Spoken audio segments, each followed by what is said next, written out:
ahli parlimen pun boleh. Buat usul tu. Boleh memulakan. Memulakannya. Contohnya kalau katalah yang bermak mulia Tengku Razali, dia ada 2-3 orang, dia kata okey, jom kita tarik sokongan.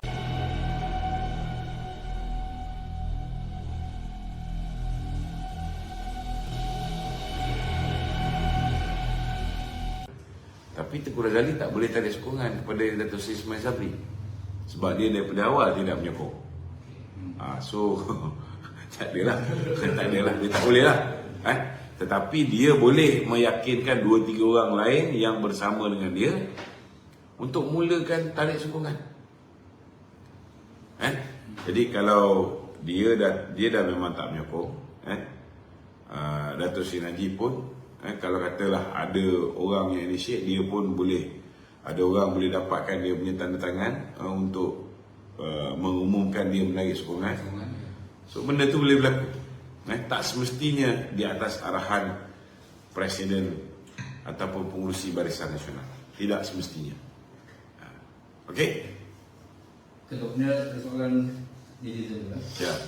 Dia kata bolehkah bosku, ini pasal bosku, bertanding ketika beliau di dalam jari kalau status MP dia masih lagi apa?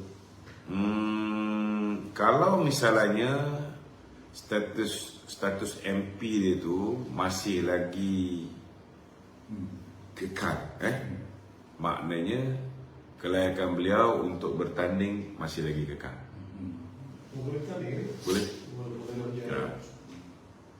Contoh, bila beliau dijatuhkan hukuman bersalah di peringkat Mahkamah Rayuan, Peguam Dato' Seri Najib telah memohon kepada pihak hakim, 3 orang hakim tu, supaya diberikan stay of execution. So bila dia dapat stay of execution, apa hujah yang diberikan? Kalau tak dapat stay of execution, maka Dato' Seri Najib akan kehilangan status sebagai ahli parlimen. Maka perlu diadakan pilihan raya kecil. Jadi mahkamah telah grant ataupun telah membenarkan untuk penangguhan hukuman. Penangguhan hukuman. Maknanya boleh lah. Boleh lah tanding. Jadi kali ini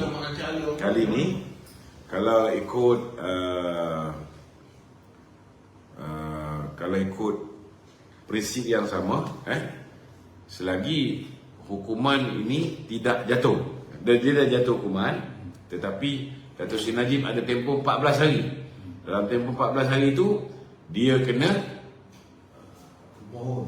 mohon pengampunan diraja.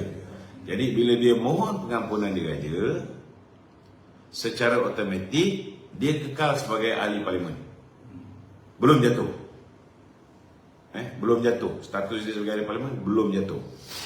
Jadi kalau ikut prinsip yang sama seperti mana dia dapat stay of execution, dia tak jatuh keahlian dia sebagai ahli parlimen, maka samalah. Maknanya selagi Kebawah Duli Yang Maha Mulia daripada Kebagini yang Pertuan Agong tidak menjawab sama ada permohonan dia untuk mendapat pengampunan diraja ditolak atau diterima, selagi tak jawab, selagi itu dia masih lagi MP, selagi itulah hak dia untuk bertanding itu masih ada.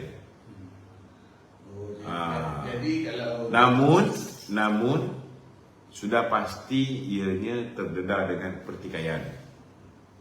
Akan ada orang yang mempertikaikan, kata hukuman dah jatuh di peringkat mahkamah yang paling tinggi. Jadi tak boleh. Akan ada pertikaian lah. Maknanya. Tapi kalau rayuan pengampunan itu yang aku menerima rayuan tu, jadi dia boleh kekal jadi MP. Kau macam mana? Masuk. Kalau apa? Kalau Agong bagi full pardon. Full pardon. Kalau Agong bagi dia full pardon, maknanya dia tak pernah ada rekod didakwa di mahkamah pun. Hilang semua. Semua rekod jenayah tak ada. Kosong. Malah berapa hari dia duduk dalam penjara, tapi gaji dia jalan kan. Kalau misalnya gaji dia dah terhenti berjalan, maka dia akan dibayar balik semua sekali ke belakang gaji-gaji dia.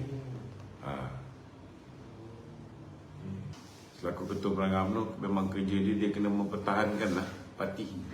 Kalau kita tengok kenyataan yang dikeluarkan oleh Mahathir, banyak memperlekeh UMNO, mengatakan UMNO sudah completely korup, padahal dia lah bapa korup, dia lah manusia paling korup dekat dalam negara ni. Semasa pemerintahan dia 22 tahun, kita lihat anak-anak Mahathir ni semua billionaire, tak ada seorang pun yang jutawan, semua billionaire. So dia nak cerita pasal corruption, dia nak cerita pasal salah guna kuasa, dia nak cerita pasal rompakan. Dialah juara. The only reason why he is not being charged is because Dato' Seri Najib tak sanggup nak anyaya dia. Anak dia buat insider trading pun selamat. Itu sebab siapa juga yang memerintah selepas ini, jangan baik sangat. Jangan baik sangat. Kita selalu dipijak oleh musuh-musuh kita, tetapi kita selalu bagi peluang, bagi muka kepada musuh-musuh kita. Setidak-tidaknya kita kena hadapkan mereka ni ke muka pengadilan. Lepas tu nak bagi peluang dia orang ni dapat pengampunan ke, nak bagi peluang dia orang ni dapat layanan baik dalam penjara ke, terpulanglah. Saya pun ada fikir juga kan, ada setengah orang tu kata, oh tak apa, kita akan bagi layanan baik pada Dato' Seri Najib, kan. Saya pun fikir juga, kalau katalah nanti satu hari nanti kita merintah kan, kita nak bagi tak ada mission hemodialysis tu. Kita tengah fikir juga, sebab takut nanti ada tahanan-tahanan lain pula bising kan, kenapa dia bekas Perdana Menteri kita bagi mission hemodialysis, kenapa dia tak pergi hospital buat dia punya pemeriksaan buah pinggang ataupun cuci darah dekat hospital, kenapa ada special treatment. Kita pun ada fikir juga kan. Double standard. Tak boleh double standard kan, sebab dia beranggapan begitu.